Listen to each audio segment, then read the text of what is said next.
Hi everyone. So I am back to talk about the second part of the series of the video series that I'm doing on Is Your Business Fulfilling an Ancestral Legacy? And so I want to talk about the second part, and which is how can you know if your ancestors are hurting you or they're helping you? How do you know that they're around you?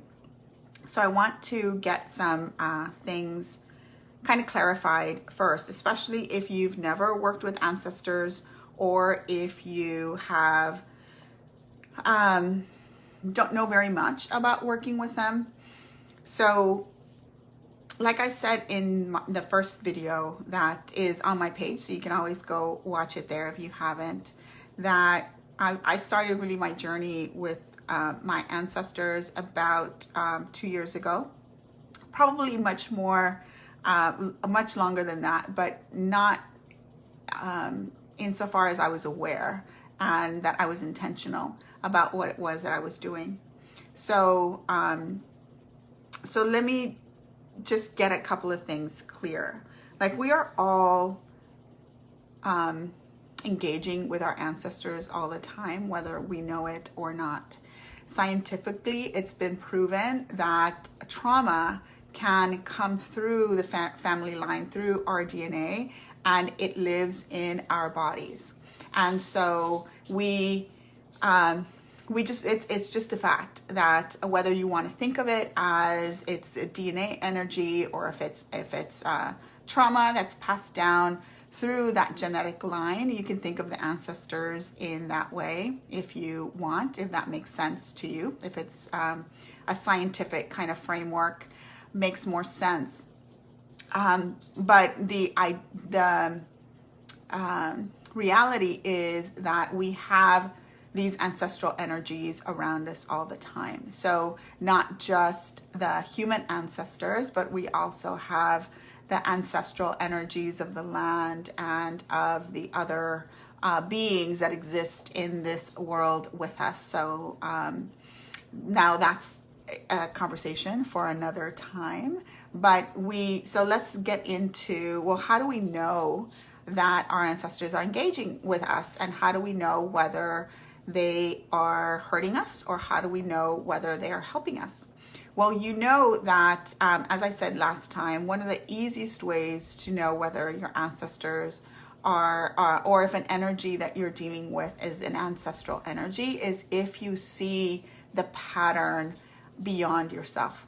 So that means that you are seeing the pattern in your kids, or in your siblings, or in your parents, or in your aunts and your uncles.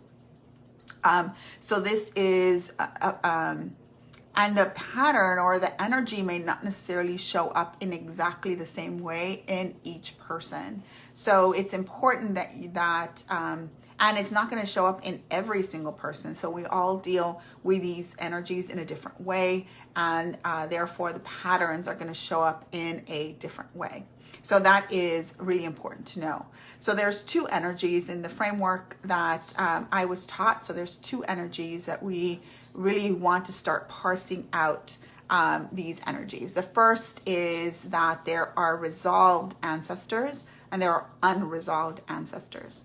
So that means that resolved ancestors means that these are ancestors that have resolved any difficulty or challenge that they experienced in their lifetime. And so that means that they don't have any unresolved energies that they are that can influence you. And so an unresolved, they're like, what is an unresolved energy? Well, unresolved energy can be something that was not fulfilled. So if they didn't really fulfill their purpose, if there is some sort of regret, or anything that they wish that they had done, or something that they left undone in that particular lifetime, then that becomes an unresolved energy. And so these resolved energies a lot of times keep the ancestors from moving on. And so then we can experience these ancestors as different energies, or even as ghosts. Now, do these unresolved energies mean that they are intentionally harming us? And the answer is no, like not necessarily. One of the things to understand is that once we are no longer alive, then we don't have free will, and so then that means that we need to be able to connect with somebody who does have free will in order to influence, or in order to get some sort of outcome. So now, working with resolved ancestors means that they are going to bring blessings and support into your life. Whereas if there are any unresolved ancestors, like that doesn't mean that they're negative, that doesn't mean that they're evil. It just means that there are certain things that they didn't get done, and they're looking to you to help them get those things done. And so those can be showing up in a negative way for you. So for them, it's not necessarily a negative way. So let's say for them, it may be that they are keeping you from making a mistake, or they're keeping you from losing all your money, or they're keeping you from getting involved with the wrong people. Or so in their experience, or their motivations may not necessarily be negative. So, but you are experiencing those as negative because of what you want to create. So let me give you an example. So I worked with a client as I was starting to do this work and getting my training. I worked with a client, and she was having a lot of problems in her family, and there were issues with her siblings, and there was fighting over money, and there was fighting like disagreements as to what needed to be done with certain I guess possessions of the parents. And so there was a lot of infighting. And then there was also some of the siblings were experiencing problems from the outside. So they were experiencing, I know that there was like a lawsuit. And so there were other things from the outside that were also, they were having problems with. And all of this had to do with money. Like it all had to do with money and possessions and the wealth that the family had accumulated. And so when I went in and did the clearing or the healing, what happened, what I found was that there was an ancestor who had been a merchant.